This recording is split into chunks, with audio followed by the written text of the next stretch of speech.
समय का पहिया कुछ इस तरह घूमेगा कि केजरीवाल ने भी कभी सोचा नहीं होगा। जो केजरीवाल आज से ठीक 14 साल पहले सीएजी की रिपोर्ट हमें भ्रष्टाचार के खिलाफ एक सुर पकड़े थे, आज वही सीएजी की रिपोर्ट केजरीवाल और सिसोदिया के लिए आफत बनकर खड़ी।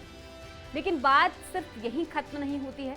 आम आदमी पार्टी ने भरपूर कोशिश की कि चुनाव से पहले सीएजी की रिपोर्ट विधानसभा में पेश ना हो पाए और आम आदमी पार्टी की सरकार ने सदन में इस रिपोर्ट को टेबल नहीं किया, जिसे लेकर कोर्ट ने भी फटकार लगाई और अब बीजेपी ने भी इसे चुनावी मुद्दा बनाया था।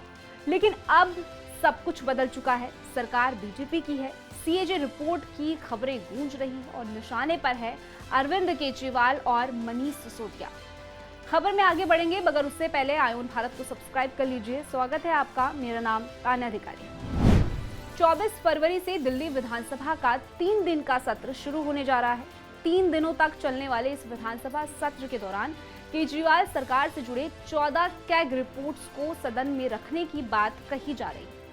सबसे पहले तो विधायकों को शपथ दिलाई जाएगी और स्पीकर, डिप्टी स्पीकर का चुनाव होगा। इसके अगले दिन यानी कि 25 फरवरी को कंट्रोलर एंड एडिटर जनरल यानी कि सीएजी की रिपोर्ट सदन में पेश की जाएगी।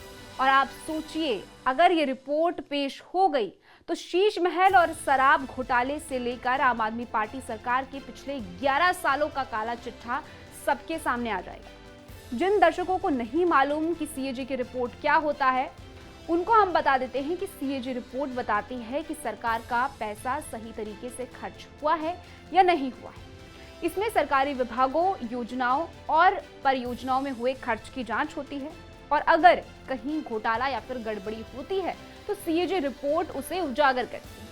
केजरीवाल की डर की यही वजह है कि वो यही है कि पिछली रिपोर्ट्स में दिल्ली में कई परियोजनाओं में घोटाले पाए जाने की बात निकली है।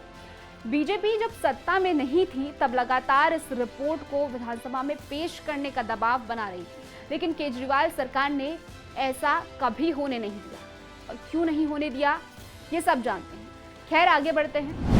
यमुना की सफाई और भ्रष्टाचार ये एक ऐसे मुद्दे हैं जिनको बीजेपी ने दिल्ली के विधानसभा चुनाव में बड़े जोर शोर से उतारा था। अब क्योंकि बीजेपी सत्ता में है तो अब आम आदमी पार्टी और केजरीवाल की क्लास लगने वाली है, क्योंकि दिल्ली में हुए शराब घोटाले में आम आदमी पार्टी के 2 बड़े नेता अरविंद केजरीवाल और मनीष सिसोदिया जमानत पर है। विधानसभा में सीएजी रिपोर्ट रखे जाने के बाद शीश महल और शराब घोटाले का खुलासा होता है तो इन दोनों नेताओं की एक बार फिर से तिहाड़ की सैर पक्की है। दिल्ली में अब बीजेपी सरकार बन गई है। दिल्ली की नई सीएम रेखा गुप्ता ने भी साफ कह दिया है कि भ्रष्टाचार के मामले में कोई भी समझौता नहीं होगा। आपको याद होगा कि कैसे शपथ लेने के बाद से ही सीएम रेखा गुप्ता ने अपना मोटिव एकदम क्लियर कर दिया कि जनता के एक एक पैसे का हिसाब लिया जाएगा।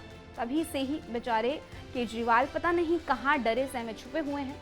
खैर, ये तो अभी ट्रेलर था। देखना होगा कि आगे आने वाले समय में दिल्ली में बीजेपी और क्या क्या कदम उठाती है। लेकिन दिल्ली की सीएम रेखा गुप्ता के तेवर और सरकार की रफ्तार बता रही है कि सरजी और अपने भ्रष्टाचार कुनेबे के साथ एक बार फिर से सलाखों के पीछे जाने के लिए तैयार रहना चाहिए। इस रिपोर्ट में फिलहाल के लिए इतना ही। देश और दुनिया ऐसी की खबरों के लिए आप जुड़े रहिए आयोन भारत के साथ।